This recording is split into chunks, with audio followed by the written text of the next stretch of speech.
And we're live. Hey guys. Hey, So I'm Sash and this is Mandy. and we're coming back with another podcast for you guys talking about Overrated and underrated things in the fitness world. Pretty hot topics. yeah, Pretty and we have our own opinions about these things and we actually didn't ask each other beforehand if Mhm. we think a certain thing is underrated or overrated. So this is going to be interesting to see how many we have, I guess, similarities, but all right, you want to get the ball rolling with this? Hell yeah. Okay. This one, I'm really curious because I think it's Ooh. changed for like both of us over the year, but underrated, overrated. Training fasted. Training, Overrated. strength training. Okay. Overrated. Why? I used to be the girlie that went to the gym, like strength trained fasted, and then I would be so hungry when I got home, like I would feel like I'm about to pass out. And not only did I not lift as heavy as I could have with having something in my system, but when I got home, it was like that much harder to just eat the meal that I was supposed to eat. And I guess like have that self-control because of how starving I was. So I personally have seen so much better progress in the gym as far as how I'm feeling, my energy, my lifts. And then out of the gym with, yeah, I'm hungry after my workouts, but I'm not like ready to freaking eat anything that I can get my eyes on. So for me, training fasted, the only thing that I do fasted is fasted cardio. And after that, you best believe that I'm eating something, even if it's a freaking rice cake with cold chicken on it, which is what I had this morning. Yeah, I saw that. That did look bomb though. It was. Yeah. But what's your stance on this? Overrated. And and I will preface that with I was in the same camp as you. I was like, hell yeah. I'm gonna train fasted. I think it's very common and a lot of women feel this way. They're like, yes, I'm getting a great lift. I'm energized. It's your body lying to you. And it's fine short term. It's fine like one off here or there. But you really don't realize how much progress you're leaving on the table until you do start training with food in your system.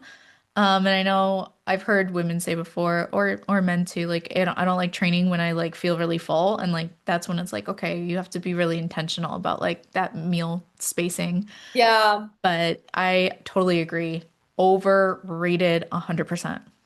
Yeah. And I just want to throw in 2 cents and like we can talk more in depth about this if this is something that the people are going to want to hear or if we're going to want to talk more about this. But the whole feeling of feeling too full, I was that person where it's like I would rather have nothing in my body and feel lighter than feel like overly full. And it truly took a little bit of time for me to figure out what foods felt good for me to eat before the gym to Mhm. not feel overly full.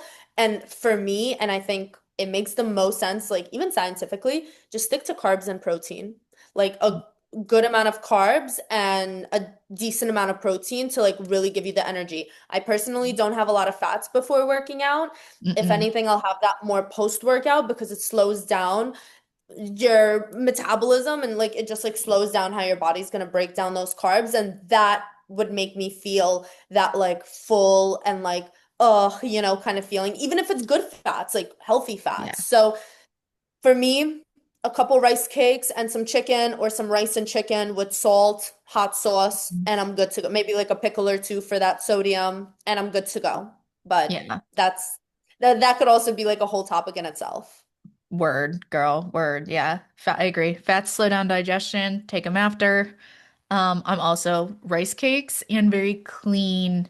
I'm very, very particular about it. Clean deli turkey, where it's literally Ooh, just like yeah. turkey, salt, and like vinegar. And like Mm. that's it. That's my pre-workout meal. And it hits. It hits. And then like coconut water and salt too. Yeah, true. Coconut water is a good one. Yeah. All right, for the next one, sauna, overrated or underrated? Ooh. Okay. Underrated. Yes, I agree. Underrated. So underrated.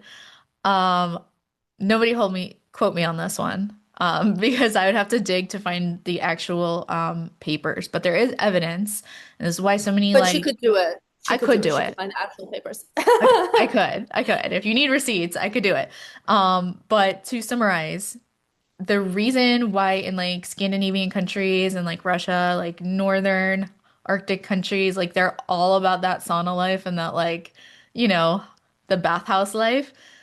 There's research backing it up. Like if you do 20 minutes like 4 times a week, your cardiovascular risk decreased by like 37% or something. So to me, if you don't have a health reason that contradicts using it, I feel like everyone should be using the sauna. Like Yeah. strategically, of course, but like so good for everything and I agree. I detoxing. agree.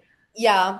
I was gonna say, besides that, like, besides the fact that it has such great benefits for your cardiovascular health, the detoxing and just getting that sweat going and getting your body temperature to like a good place. And I mean, this goes hand in hand with the cardiovascular health, but that in itself, like, it feels good. It feels good to break that sweat, to get Mhm. that out and like do some stretching or something in there. And like, yeah, I agree. I have the same Mhm. stance. I don't even need to add anything because you just hit the nail on the head with that one.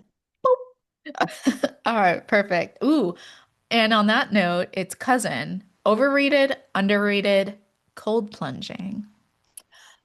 Okay. I think that it's underrated, but I think that it needs to be used properly. And what I mean by that is that I also fell for this trap. The whole like I would work out, get a crazy workout in, and then I would go and I would hit the sauna and immediately go cold plunge like within 30 minutes of finishing my lift. Mm. And that not good. That is not good. Your muscles, like, yes, your muscles need recovery, and those are great things to use to help with your body's recovery and inflammation. But after a workout, the goal is not to drop your inflammation. Like that is like you're not supposed to be doing that. And I learned that the hard way because I think I was doing that for a couple of months and I was just like not that I wasn't seeing as much progress in the gym, but I just kind of felt like I was kind of contradicting maybe some of my workout, just like not doing it the smart way. So then when I Mhm. started going cold plunging only on my rest days and being like very smart about maybe once or twice a week rather than trying to go every day and like this whole like Mhm. thing that, you know, I actually saw its benefits, especially with having some issues with my back and herniated discs and whatnot. Like that helps a lot. So I think there are really great benefits to cold plunging, but it needs to be used correctly. Yeah. Yeah. Okay. I see that. Okay. So my knee-jerk reaction is that it's overrated, but I feel that way because I think it became such a fad. So Yes, yes. Like go overrated cold and plunging, you'll lose yes. weight. Like you'll just lose the weight off. Like that's Yeah. not why you go cold plunging. The Right. same reason why that's not why you go in the sauna. You don't go in the sauna so you could sweat off all your fat. Like Yeah. that's no. Right. Right. Right. Context matters here. Context matters, but I think as a fad, it's overrated because then everyone started doing it and not really, like you said, not being intentional about the use with it to maximize the benefits. But then also, I'd say a little bit underrated, depending on the athlete. Yeah. Depending on the athlete. And this is where like my functional background comes into place because it's like if you have gut dysfunction, you should absolutely not be cold plunging. You should not. That's something that should be shelved, and like you can do that when your gut is better. But I've actually seen cold plunging make some gut cases worse. So, Yeah. Why is that? And like you don't have to go into super big detail, but like I'm just curious, like how from your research and like from your what you've mhm, seen, like how does one tie into another? Like how does it affect it? I have my own ideas, but I want to hear from you. yeah. So it all goes back to your nervous system, right? So our gut actually has is what's called like the enteric nervous system. It's got some like little nerves there. And basically, if you take it back to sympathetic and parasympathetic, fight or flight, rest and digest. So when you cold plunge, everybody, like when you slip into that tub, we're all like, ooh, what was like Yeah. secret, oh, Kelly Clarkson. Um, because that shit's cold. It puts you in a fight or flight state temporarily. It shocks your body. It's meant to. But if you have gut dysfunction, and you put your body under stress like that, or in some cases for women, they have to do more research on this too, but like depending on where you are in your cycle, if you put your body under more stress, your cycle can manifest a little bit more difficult. But if you have gut dysfunction and you're putting that system under stress, it can exacerbate those symptoms. Anytime Mm, that you're getting in that cold water, your body is also flooding all of your blood to your core to keep it warmer. yes. So it's kind of like, let's say you have IBS, diarrhea type, and you're getting a huge shock of fight or flight and then a lot of blood flow, like that's not gonna feel good after. Yeah. So you don't want to No. be running for your life for the toilet. And then like I've also seen fallout where like if it'll affect you for a couple days after. So that's Mhm. personally, scientifically and personally why I don't recommend for my gut clients to cold plunge until they're feeling better. Yeah. So again, used with intention Right. and Hundo. under certain circumstances. Yeah. Yes. I'm with you on that. The next overrated or underrated thing that we have is keto or very low carb diets. Okay. God, I feel like I feel like a broken record. Overrated for fads, underrated for certain functional clients. Okay, Yeah. fair. Yeah. For me, I think it's just a plain stance of overrated. I mean, Mhm. of course, for functional clients, it's a different story, and it really is one of those things that it's very specific case by case. And As a I tool. as a Yeah. tool, yes, because Not I a feel like what forever. you're gonna say is like carbs, insulin, Yeah, exactly. Yeah. so on and so forth. But for just people out on the internet who see like, oh, I'm gonna eat 50 grams of carbs a day and this and that, it's like, you're gonna what? Overrated. What are you gonna do? Like, that is very overrated. Agreed. Amen to that. Okay, we're on the same page. Ooh, this is a good one. Okay. All right, Stash. Overrated, underrated, greens powders. Overrated. Eat your fucking veggies. I'm sorry. Eat your veggies, What are take you, your vitamins. 5? Huh? What are you, 5? No, seriously, like how old are you? You can't eat your vegetables. You have to take a freaking powder. No, but in all seriousness, I mean, when I started my fitness journey, you would see me in the morning making a Bloom's green drink, coconut flavored Bloom's. Heck yeah, I was in on that. But then it's like, I look at the ingredients and I'm like, okay, yes, it could be hard to get that many vegetables and whatnot in a day. In reality, if you are eating whole foods 4 to 5 times a day, including some sort of vegetables, including some sort of fruits, including berries and whatnot, you will be hitting pretty much all, if not more, especially if you're very focused on not just macros, but micros. And micros have been a really big thing for me recently. Like, not even recently, but over the last couple of years, like to make sure I'm hitting my potassium, to make sure like all of my numbers are hit. And I mean, like I said, eat your fucking vegetables. Like, seriously. And you don't like one vegetable? All right, eat a different vegetable. You don't like how this tastes, cook it differently. I think that there's Mhm. more add-ons in these green drinks that actually hurt your body Oh, and can have negative effects than good stuff. yeah. Mhm. And those are my 2 cents on it. And this is as someone who, if you freaking scroll back or like look into my camera roll 4 or 5 years ago, I was having a Bloom's green drink every single morning. You will never catch me with that shit ever again. Word, sis. Word. It gets a big fat O from me too. Totally Yeah. overrated. And also, like you, like a decade ago, I also was taking like greens powder every day. Although I think I was doing like the One Up Nutrition one. Oh, Um, yeah, yeah, yeah. I know that one. which I know that one. okay, like let's just be honest too. They taste like shit.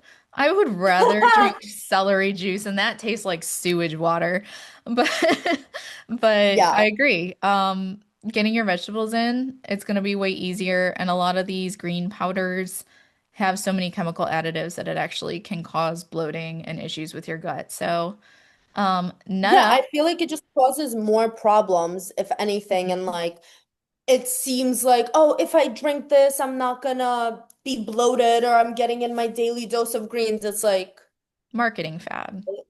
yeah, yeah. Marketing fad. Sis, like we're all And beverage goblins, but like you could do better. You could seriously, do and better. with that, the Chug. next thing that we have on our list is juice cleanses.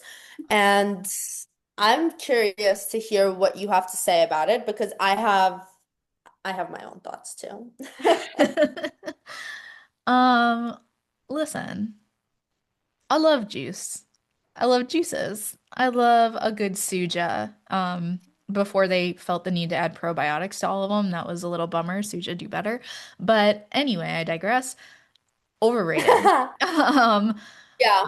overrated because and overrated in the sense that in the context of juice cleanses, like in particular, not that men don't, but in particular, women that are doing juice cleanses to lose weight, that's not how that works. That's, and if you have like dysfunction, it's not gonna work. You no, Yeah. just no. Not eating That's it for for days me. on end. Yeah, not eating for days on end and then drinking juice for that entire time, thinking that like you're not actually losing weight. Like maybe your inflammation went down a little bit because you're not eating freaking fast food and processed foods and now you're only drinking juices, Hmm. but it's not a weight losing thing. And I agree with you. I love juice. Give me Hmm. a fresh squeeze the orange juice. Give me some like I love it. And I think that it's extremely overrated. And I think that's something oh wait, never mind. It's later down in our thing because I was gonna say this now, but I just saw it's later down in the list. So Mm, overrated. We took the stance. It's overrated. perfect. Yeah. All right, girl. Overrated, underrated, red light therapy.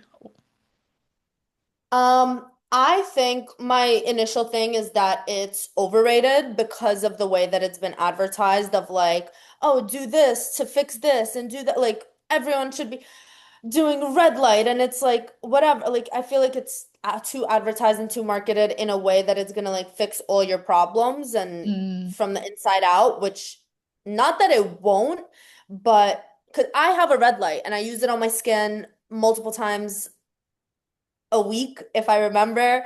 I would go in the red light chamber from time to time, but I don't think that the reason why I say overrated is because if you're not doing a laundry list of other things to improve your health and then you just go do red light thinking that it's gonna fix everything, mm, that's not gonna do shit. Like if I don't do my skincare routine, but then I put a red light to my face, or if I have, like that's not gonna fix my skin. Or if I have an injury, like I used red light on my like when I was recovering from surgery, I used red light on my scars to help with mm, that. And it's not like that healed my scars right away. I still put on my scar cream and whatnot. And like, my body, mm. like maybe it helped, but I don't think that it's this like magic marker that fixes everything, if Yeah. that makes sense.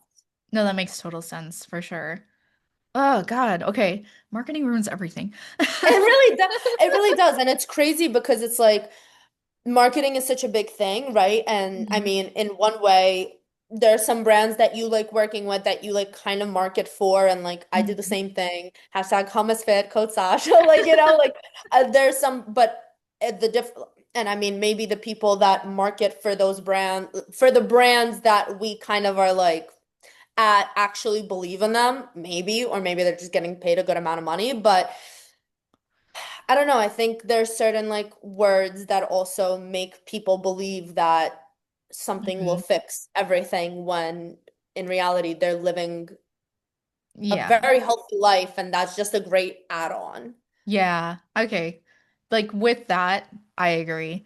Overrated by itself, underrated as like an adjunct with all of your foundations addressed, nutrition, stress, sleep, all of that. Agree. Yeah, 100% agree yeah. with you. It could be an amazing add-on, but Hmm. again, By itself, if you're already living that life by yeah. itself, It's it's a not gonna freaking fix red your light. problems, Yeah, girl. Get literally. therapy. Literally. Yeah. Okay. This one I'm really curious to hear your thoughts on. Overrated, underrated. Wait, was I supposed to ask you the next one? Go for it. I don't know. I don't care. I don't care. I was just like, hold on. But I feel like I've been talking a lot. Anyways, you were already on a roll because you were very curious to hear. So I go. am because we both have this or a ring. Yes. I think that it is underrated. I think that it is so underrated, and I love that I'm seeing more ads for it and like more people posting about it because I think that it is such an incredible tool. And I say tool because just wearing it, it's like I like jewelry, so like I like having a chunky ring on my finger, like it's cute. But the reason why I say that it's underrated is because the amount, just how much I have learned about how my body responds during certain times, during certain situations. It's all information that I was able to learn because of my aura ring. And just to put it very simply, before my period, days before my period, I know my body temperature is up. It tells me you may be getting your period because it already knows that my body temperature is up. My sleep, when I don't get good sleep, and it's like I don't even have to look at my Oura ring when I wake up to know that my sleep score is not good.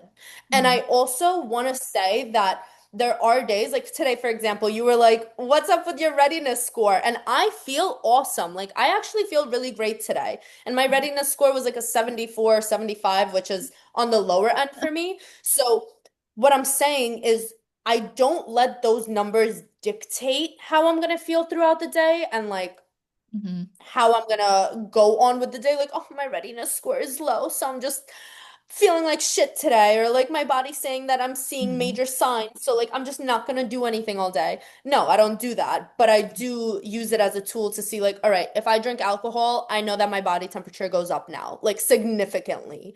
And no matter how much sleep I get, it's not good sleep. So I think that it's underrated and that anytime that someone asks me about my Oura ring, I'm like, you're gonna have to shut me up because I love this thing. And it's also not sponsored, but if Oura Ring ever sees this and like wants to send me another ring, I saw they came out with some new ones, so I'll take I it. know. They look super cute. They look so What are cute. your thoughts? Tell me your thoughts because you also wear one, and clearly check my circle. I know, I feel like a little stalker. I'm like, hey sis, are you okay? Your sleep is shit. Um, yeah, okay. I do wear an Oura ring. I am in the club. I think it's underrated for women in particular for the same reason, kind of like you said. I think as a tool, it is invaluable for you to understand like how your body works as a woman, when your period is coming, what certain things impact it. It's not to say that men can't find value either, but just because so many hormonal things are pushed on women, I think it's a good Yeah, alternative to learn more. In that sense, I also agree with you though that if you're the type of person that is going to identify and go by the numbers versus like your intuition and how you truly feel, Aura Ring might not be for you then. yeah. But I do like the biometrics. It did tell me like 24 hours before I came down with a cold, it was like, hey, sweetheart, you are probably gonna die tomorrow. And I was like, oh, damn. And I woke up and I was like, yeah, I am. Yeah, So I mean, that my part's Oura Ring cool. catches that. Yeah. It is cool to have like that 24 hours heads up notice, but if you're somebody that identifies with things a lot and you're going to say like you're personally victimized by Aura Ring, then not for you. Not for you. Yeah, yeah, I agree. And like with men, I think that it could be very beneficial when it comes to sleep and stress because Yes, the stress, like seeing the stress, like how many hours a day I was stressed and whatnot, like of course that doesn't necessarily mean bad stress. Like it clocks me working out and having my heart rate up as stress because that technically is stress on your body. It's just not the true. negative connotation of stress that usually people take when they hear the word stress. But yeah, I think that Oura rings are awesome. One thing that we don't have on this list is the Whoop bands, which are like kind of like the Apple Watch bands, and like Yeah. not to like go off on a tangent about those, but if you wear an app, like I think Apple Watches are better than Whoop bands. Yeah, I was gonna say overrated. I think that they're overrated unless you're a runner and like run and track your runs with it. Besides that, I am not a Whoop fan person. I also have never worn one. I've seen what the stats look like on it, and I just don't think that it would be as accurate on your wrist. The same way that I don't wear my Apple Watch to sleep because this sleep measurement versus this sleep measurement are going to be totally So different. different. But I wear my Apple Watch because this step measurement and this step measurement are So going to be different. different. So, Same, because I have a Fitbit, but I agree with you. I think Whoop is overrated. yeah. Yeah. All right, the next one that we have is Pilates classes. Are Pilates classes overrated or underrated? Collectively, sisters, I'm gonna hold your hands when I say this, but overrated. Yes, Overrated. I One. second that. Yeah. It's I think it could be a really good adjunct to strength training. Don't deny that. But I do think right now, what we're seeing is like it's another fitness fad. It's picking up popularity. These things like wax and wane, and that's cool and that's fine. Um, Again, kind of gonna knock on the marketing about it. The women you see that have like your quote unquote dream body, they're doing Pilates, yeah, but like their baseline is strength training for most of Yes. them. So that's why I think it's personally overrated. Great in tandem with strength training, but by itself, I mean, muscle is longevity tissue, and you're going to get that Yeah. strength training. And I agree with you. I think that Pilates on its own is, and I say on its own exactly in the same context as how you just explained it. I think that it is extremely overrated because if you just go to one or two Pilates classes a week and you Mhm. don't strength train, you don't hit your steps, you're not focusing, like you're not bringing out that laundry list of strength training, steps, water, nutrition. Pilates classes in its own, I'm sorry, it's not going to give you the abs of your dreams and the ass of your dreams. Like that's not what it's going to do. The same way that yoga classes, and I've gone to yoga classes. I love hot yoga. I love a good stretching class, stretching sessions. I haven't taken Pilates and I know that it's difficult. Like, don't get me wrong, it's difficult and Mhm. it works out and like exercises like different muscles that you wouldn't usually work out. But if you're going to Pilates class because you think you're gonna grow an ass, You wrong, I girl. got I got something for you. I got something to tell you. And yeah, I totally agree. Like the girls that are at those Pilates classes and have the crazy fig like crazy shape and whatever, like maybe it's genetics, maybe. But 99% of the time, it's because their baseline is strength training. It will Mhm. always go back to strength training and having that good, solid muscle. And whatever you want to do after that, like you want to do stretching, you want to do Pilates by all means, but just on its own, Pilates is not going to get you the results of one who goes to the gym and strength trains. Like you will not look like a gym girly. And like, yeah. Word. So. I think it's overrated. Word. I think it's overrated. For the sake of timing, do you want to do like two more? Yeah, we can do two more. That's gonna be perfect. Um, you want to pick one and then I'll pick one? Yeah, Whatever one from the list you want. I really want to touch on the next one. Okay. Overrated or underrated carb cycling? I think that it's underrated. I think that carb cycling is underrated because it can have a great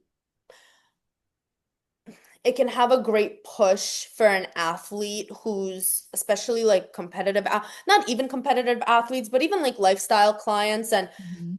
when you say carb cycling, are you also categorizing like having a free meal or like tracked Mm, carb cycling?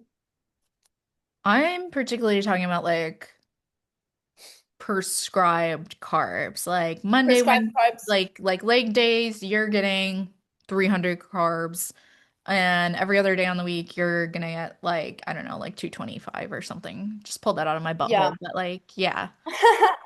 I mean, I think that I'm kind of torn here because I personally don't carb cycle. Like, if my Mhm. coach wants to give me extra carbs, it's not necessarily like, oh, because you're working out legs today, you're gonna get an extra 100 grams of carbs. Like, we kind of keep things steady. And then if I get an outside meal or a free meal, or she gives me a bump up just to see how my body responds, that might be like specific on specific days.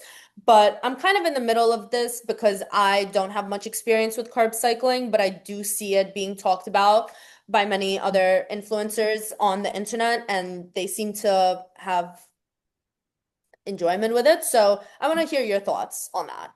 Um, I think it's underrated. I've done carb cycling and then I've also done like a straight, like same as you, straight through calories, macros, every now and then like a refeed, see how your body responds. I personally like one set just because it's like easier, but it's really not hard to like track your carb cycling either. Yeah, It's just like you just have to be like a little bit more intentional. But I've definitely seen benefits from it in like an intentional gain phase. And then I also have seen other people benefit from it when they're in prep, depending on how their body responds to things. So I think it's individual, but as a whole, underrated. And for some yeah, functional clients, it's a really good tool too for certain yeah, yeah. workouts. I could definitely see how it can be a great tool and like, help athletes Hmm. in the context that you said. Hmm. The one that I want to touch on, and I think that this is, oof, it's even hard for me to choose one. I mean, we kind of touched on the yoga one, so that's out. But the one that I want to touch on is the one immediately after that, and that's high protein everything foods. And I think that this is extremely overrated. But I also don't want to be contradicting myself because do I have a muffin a couple times a week that I share with Age, and that is like processed protein? Yeah, I do. And do I enjoy the hell out of it? Yeah, I do. And does that stop me from ordering freaking Hollywood Donut Factory and donuts and cookies? Absolutely. So I think that it's important to note having a limit to having high protein everything, but like as a whole, the way that, oh, eat high protein chips and eat high protein this. And did you see the freaking high protein water? Drink some fucking water. Like, what are you doing? High protein water? What? Fill it up in your freaking fridge as long as it's filtered and just drink regular water. Like, you want some flavor? Add an electrolyte packet or something. I don't know. But Okay, yeah, first of all, I didn't even know that was a thing. Second of all, yes. like, uh, what? So, like, are you It's gonna like take? protein water, like it's like clear, it's like the clear protein that's like a thing now, like clear whey protein. They like mix it with water and it's like protein water. I'm like, Well, so the people that want to have like a liquid diet for life and do a juice cleanse and then get a protein water and put your greens in that for a full round meal. Ah, what? No. like what are we doing? Okay, Eat your protein. I didn't know that was a thing. I'm gonna have a breakdown about that later. Well, now you know. Now you Damn. know. Okay. Well, overall for me, overrated, 100% as a functional a nutritional based coach. I just can't with like it's horrible for your gut health. But I also will say that for a time when I was learning how to track macros, I was pretty much living at the beginning of my fitness journey, I was living off those like high protein products. Me Um, too. yeah, Same. like it's a part of the process. You learn, you It grow, is. and then you like stop. And, you know, there's nothing wrong with you. Like, I just want to say you're talking about like having a buffin. That's cool and great, but also like 95% of the time you're eating whole clean foods. So that Yeah. is going to be way different than like if you're just eating Quest protein chips and a protein bar and now protein water. Like, I No, cannot. my rule of thumb, and this is also how I go with my clients, is if you want to have some sort of processed protein, you can pick one and have that Mhm. one once a day. So if you really want to have, and I try to have it like either have like a protein bar or like a bunch of my clients started. ordering from Hummus Fit and like we'll get the buffins or like they make like buff crispy treats where it's like Rice Krispie treats that just have Mhm. protein in them, which to me sounds better than just a Rice Krispie treat. So like I'm totally cool with some, but if your breakfast is a freaking protein bar and then your lunch is a protein shake and then your dinner is like protein chips with, I don't know, freaking salsa or something, it's like, do you know what's going on with your body? Like, do you know what you're doing to your body? Can we just get protein from Whole Foods for the love of God? You don't like chicken? Don't freaking eat chicken. Eat some turkey. You don't like eggs? Don't eat eggs. Eat egg whites. I can't Mm. stand eggs. I eat egg whites for life, though. Mm. I go back and forth. Sometimes I get the egg ick, sometimes I get the egg white ick, and then I just, but I going have like forward. almost a year-round egg ick. It's like if once one day out of the year I like am okay with an egg, that is incredible. But that's Mm. something different. No, I'm totally with you on the fact that it's extremely overrated, and I'm not against protein powders and whatnot. It's just use them in moderation. Those should not be the absolute driving force of how you're receiving your protein daily. If it helps a little bit, fine, that's Right. cool. But if you're relying on a protein powder or a protein bar or a protein drink or smoothie or whatever to get 50, 60, 100 grams of protein a day, it's like, holy cannoli. Dude, just eat normal food. Eat whole foods. And in Mhm. reality, whole foods are cheaper than, like, if you really Oh break yeah. it down, even if you're eating organic and whatnot, Mhm. it does end up being, if not the same price, then cheaper than freaking buying a protein bar every single day from the gas station. Girl. Word. Mic Yeah. frickin' drop. Yeah. I think we should definitely do like a part two of this because we could we could make this last forever. No, Um, I agree. yeah, but thank you for your insight. I feel like every time we talk, it just, God, I just love you. I love you too. I love you too. And for everyone listening, thanks for joining our Overrated Underrated. If you guys have any ideas for future Overrated Underrated, because there's so many different ways to take it, drop them in the comments. Yeah, or if you want us to elaborate on any of our thoughts, or if you like agree or disagree with anything, because a lot like again, these are all our opinions.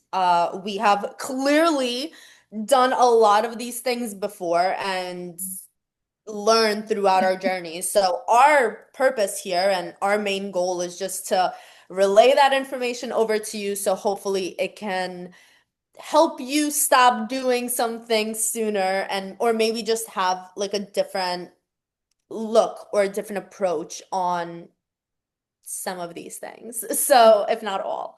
But Mandy, it's always so fun doing this with you and love you big time.